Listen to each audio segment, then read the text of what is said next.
Bonjour à tous, bienvenue sur Top Miniature Automobile.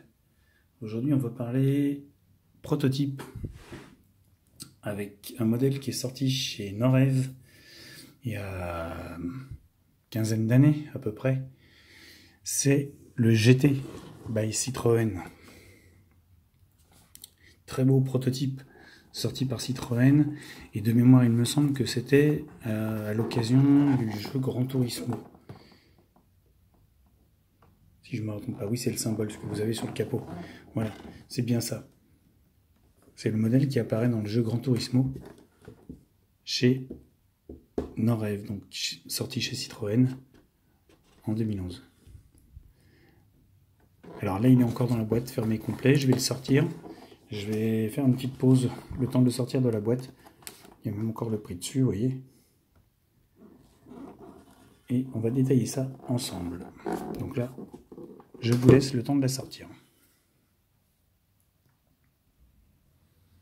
Voilà, c'est sorti. On a gagné un petit peu de temps comme ça. Ça me permet de vous détailler cette voiture exceptionnelle par sa forme, par ses lignes et surtout par sa marque, parce qu'on est sur Citroën, et Citroën, pour sortir des protos dans ce genre-là, j'en connais pas beaucoup chez eux. Et en tout cas, ce modèle est splendide, tout simplement. Il est très effilé, très profilé, très beau, tout simplement. La ligne de cette voiture est carrément impressionnante. Elle est majestueuse, elle est terrible. J'ai jamais eu l'occasion de la voir en vrai à l'époque. C'est dommage. Je ne me rappelle même pas l'avoir conduit dans le jeu Gran Turismo. Je crois même pas l'avoir acheté à l'époque dans le jeu. Mais en tout cas, voilà, elle est au 1.18 chez Norev, présentée, et elle est splendide. Elle a une gueule phénoménale. Voiture de course, voiture proto, voiture, tout ce qu'on veut, c'est vraiment une merveille. Ces lignes sont carrément innovantes. Cette grosse queue de canard à l'arrière, toute plate, pour lui donner encore, on va dire, plus d'appui, plus de profilé, est énorme.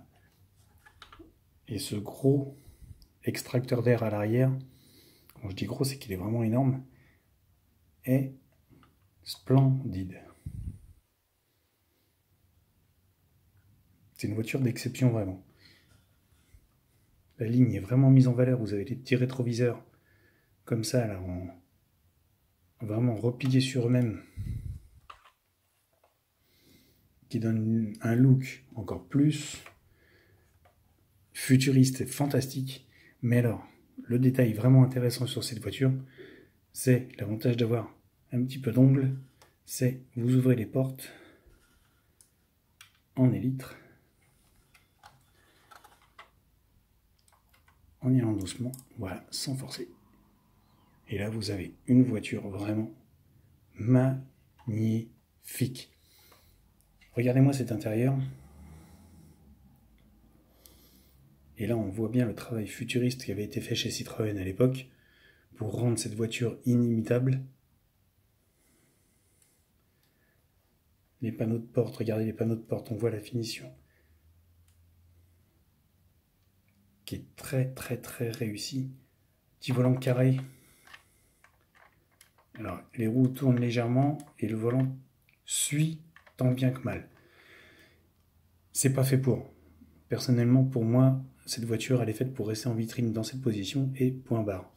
Mais en tout cas, voilà. Ils ont essayé d'avoir une direction. Elle est très légère, on va pas leur en vouloir. Moi, je trouve cette voiture très très réussie. Alors, je vais rebaisser la portière passager pour qu'on voit bien de l'autre côté le panneau de porte doré et noir. Magnifique. Tout simple, tout bête. Mais avec cet ajournement là au milieu, pas ajournement, ajourage. Je sais pas comment on dit, enfin ce creux où on voit à travers. Désolé, hein.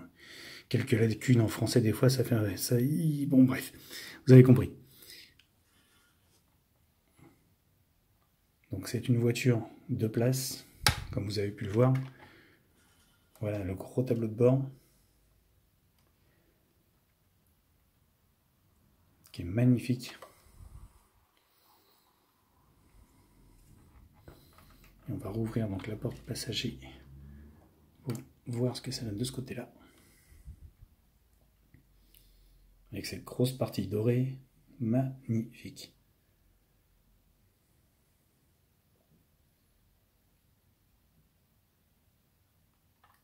La peinture est splendide. Vous avez un blanc qui est terrible. Et le contraste blanc et noir coupe parfaitement avec les lignes de la voiture. Les petits logos sont discrets et super bien faits. On a le GT by Citroën qui reprend jusque sur la porte. Vous voyez le petit quadrillage qui reprend ici, qui est repris à l'arrière. Le gros logo Citroën sur le dessus, puisqu'on doit avoir un moteur en position centrale arrière, vu l'ajourage, mais en aucun cas, en toute manière, on n'a pas d'ouvrant, donc on ne peut pas savoir.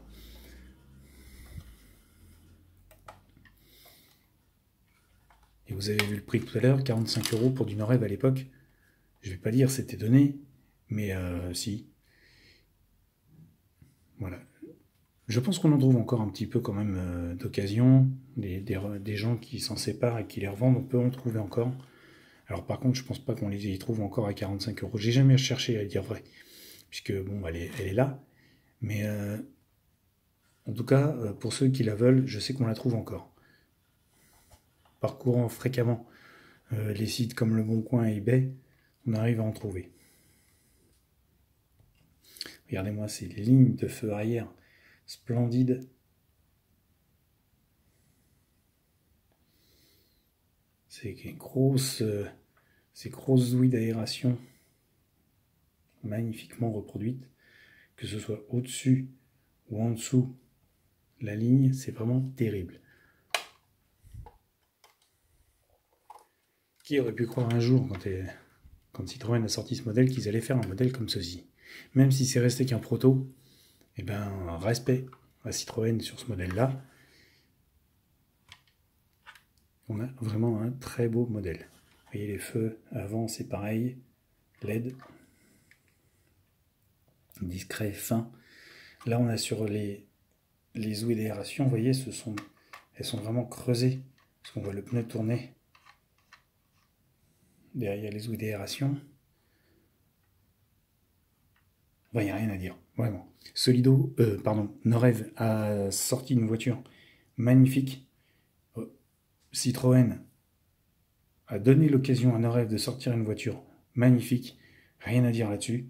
Respect, messieurs, en tout cas, messieurs, dames. Moi, ce sont des voitures. C'est une voiture qui m'a énormément marqué quand elle est sortie. Sinon, elle n'aurait pas fait ses pas dans la collection. Et j'adore. Norev, pardon, je ne sais pas pourquoi je veux dire Solido. Norev, comme toujours, frappe très fort avec ses modèles. Donc on ne va pas leur casser du sucre sur le dos. Mais là, je crois que ce modèle-là, il n'y a rien à lui dire pour avoir sorti une pépite dans ce genre-là. Regardez, juste un petit détail, quand vous prenez le dessin des jantes,